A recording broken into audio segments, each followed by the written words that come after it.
Devido à Segunda Guerra Mundial, temendo pela sua vida, Agatha Christie decide dar um desfecho para dois de seus personagens icônicos, Hercule Poirot e Miss Maple, escrevendo as obras Caio o Pano e Um Crime Adormecido.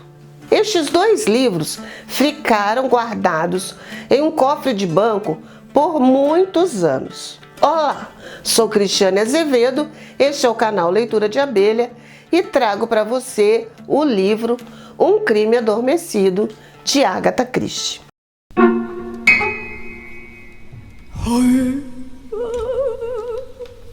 Antes de começar, eu quero fazer aquele pedido tradicional. Curta, comente, compartilhe e assim o algoritmo vai enviar o meu vídeo para pessoas que também gostam deste conteúdo.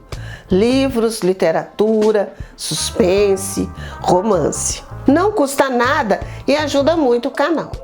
O ano era 1974. Agatha Christie conclui que ela não tem mais condições de escrever. Por isso, ela autoriza a publicação de Caio o Pano. E 2 anos depois, ela já falecida, é publicado o livro Um Crime Adormecido. Mas do que se trata este romance? Bem, aqui o leitor conhecerá Gwenda Reed, uma jovem que se casou há cerca de 6 meses, vai para a Inglaterra, exatamente para o sul da Inglaterra, porque ela e o marido decidem estabelecer o seu lar naquele país. Detalhe, nenhum dos dois conhecia aquela região. Ambos eram órfãos, não tinham parentes. Ela foi criada por uma tia e ele também.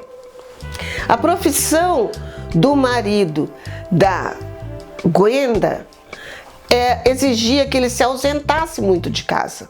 Então, por isso ela vai na frente dele procurar um imóvel para eles poderem fixar a sua moradia.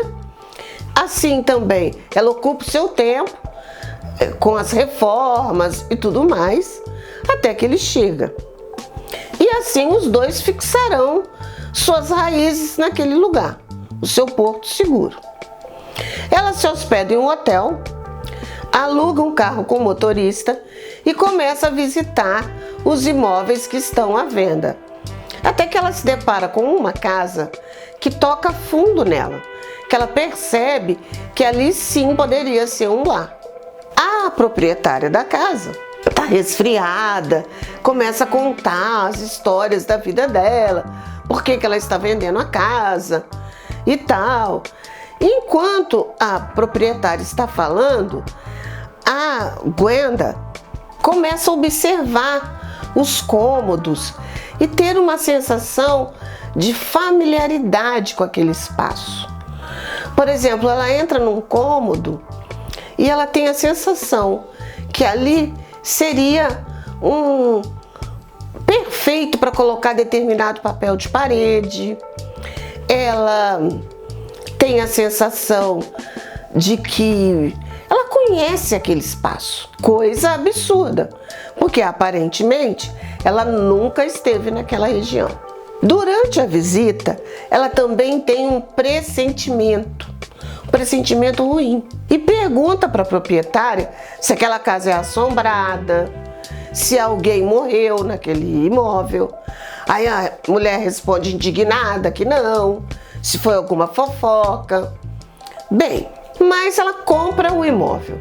Ela acha que vale a pena investir naquela casa, porque tem muitas coisas que ela gosta naquele ambiente. Sabe que terá que fazer algumas reformas, mas tudo bem. Ela se muda para casa, traz os móveis que ela herdou da tia, que a tia deu para ela, e começa a viver ali. Contrata um empreiteiro, contrata um jardineiro, uma cozinheira. Com o jardineiro, ela já começa a conversar sobre a possibilidade de uns degraus, porque ela tem a sensação que numa parte do jardim era necessário ter uns degraus. Manda cortar porque o jardim não estava bem cuidado, tal. Ela já fica espantada, porque quando o jardineiro começa a mexer ali, os degraus aparecem. Depois, ela está numa sala e toda vez que soa o gongo para ela ir para a sala de refeição, ela vai direto para a parede, como se naquela parede tivesse uma porta. E ela observa que seria muito mais conveniente ter aquela porta ali do que fazer a tal volta que ela tinha que fazer. Ela chama o empreiteiro, pergunta quanto que ficaria colocar uma porta ali. E o empreiteiro fala, olha, eu tenho que conversar com o pedreiro tal, para ver as condições, né? Aí ela fala, mas se a senhora quiser a gente faz. Mas ela fala, não, eu quero saber quanto fica. E ela aproveita e fala, olha, no quarto que eu estou dormindo, tem um armário que eu não consigo abrir. Será que vocês conseguem abrir para mim? Durante a noite ela tem um pressentimento que ela fica com medo de subir as escadas e ir pro quarto dela. Fala, gente, não tem ninguém aqui porque eu tô com medo, eu não sou uma criança. Aí ela chega no quarto, o pijama tá em cima da cama, ela se veste e dorme tranquilamente. De manhã ela toma o café da manhã, conversa com a cozinheira e a cozinheira diz, olha, o pedreiro abriu a porta do armário, a senhora não quer ir lá ver? Quando ela vê, ela dá um grito, porque naquele cômodo, quando ela abre a porta do armário, o fundo do armário é forrado com papel de parede, igualzinho o que ela havia imaginado para pôr naquele quarto. Ela leva um choque, porque ela nem tinha certeza que existia aquele papel de parede. Ela só imaginou. E de repente ela abre o guarda-roupa e o papel de parede está lá. Então isso para ela foi um susto tremendo. E depois o empreiteiro fala para ela, olha, é possível sim colocar a porta, porque a estrutura está toda aqui, basta só tirar os tijolos e tarará. Aí ela já fica meio confusa, né? Como tantas coincidências assim? Mas não só isso. Numa noite, ela tem um pesadelo. Ela sonha que uma mulher foi assassinada naquela casa. Como que uma mulher foi assassinada naquela casa? E aquilo fica na cabeça dela até o marido dela chegar. Eles têm vários vizinhos. Um casal de vizinhos chamado Raymond West e a sua esposa, eles resolvem ajudar a Gwenda. Como? O Raymond é sobrinho de quem? Da Miss Maple. É aí que ela aparece. A Miss Maple vai decidir ajudar a Gwenda a descobrir esse mistério, a desvendar esse mistério. E desvenda, gente. Ela vai começando a conversar com a Gwenda. Será que ela não viveu ali quando era pequenininha? Por que ela foi morar com a tia dela tão longe, lá na Nova Zelândia e tal? Aí ela começa a investigar e descobre que sim, quando ela era pequenininha, ela morou ali. O pai dela tinha ficado viúvo e foi morar naquela casa porque ele se casou novamente. Aí ela procurou um corretor de imóveis dos mais antigos da região. Ele confirma a história que o fulano de tal e a Ellen se casaram e moravam naquela casa, mas que o destino deles ele não sabia. O que ela faz? Orientada pela Miss Maple, ela publica no jornal um anúncio querendo entrar em contato com qualquer pessoa, parente da Ellen, aí dá o nome completo dela.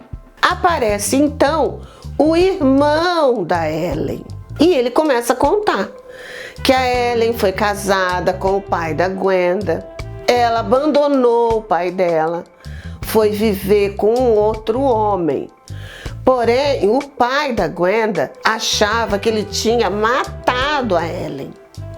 Ele vai correndo na casa do cunhado, fala, eu matei a Ellen, Vem cá, ele foi lá ver, não encontrou o corpo da Ellen.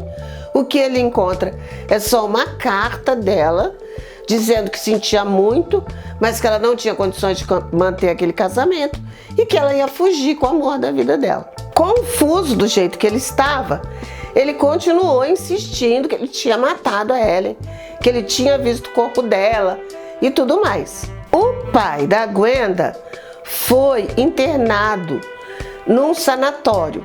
Em princípio, o cunhado fala que o pai da Gwenda foi internado num sanatório para pessoas com problemas respiratórios.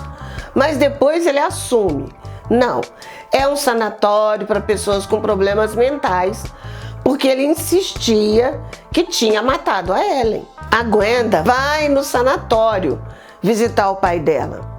Mas o que aconteceu com ele? Ele morreu ingerindo barbitúricos. Assim, ela quase encontra com o pai dela e não consegue encontrar. A partir daí, Miss Maple, junto com o casal, começa a investigar o destino da Ellen.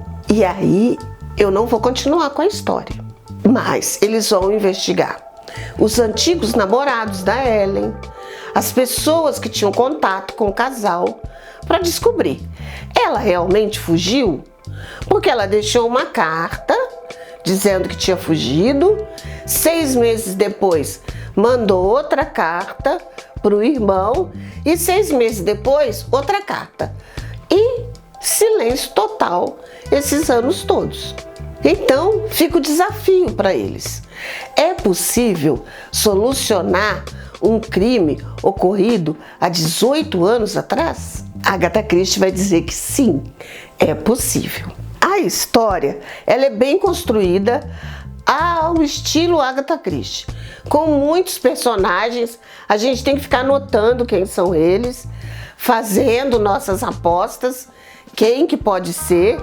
Eu sempre assumi que eu nunca acerto. Muitas pessoas, eu li esse livro num grupo de leitores e muitos acertaram. Eu fico boiando, eu não acerto mesmo. De uma forma brilhante, ela consegue confundir a gente, a autora, tanto sobre quem é o assassino, como o motivo de suas ações. Eu lamentei muito este ser o último livro da Miss Maple. Essa personagem, ela poderia ter agido mais. Durante toda a obra, ela fica muito mais na observação e nas conjecturas. Porém, ela salva a mocinha no final. Ela vira a heroína no final. Eu espero você semana que vem com mais uma resenha aqui do canal Leitura de Abelha. Tchau!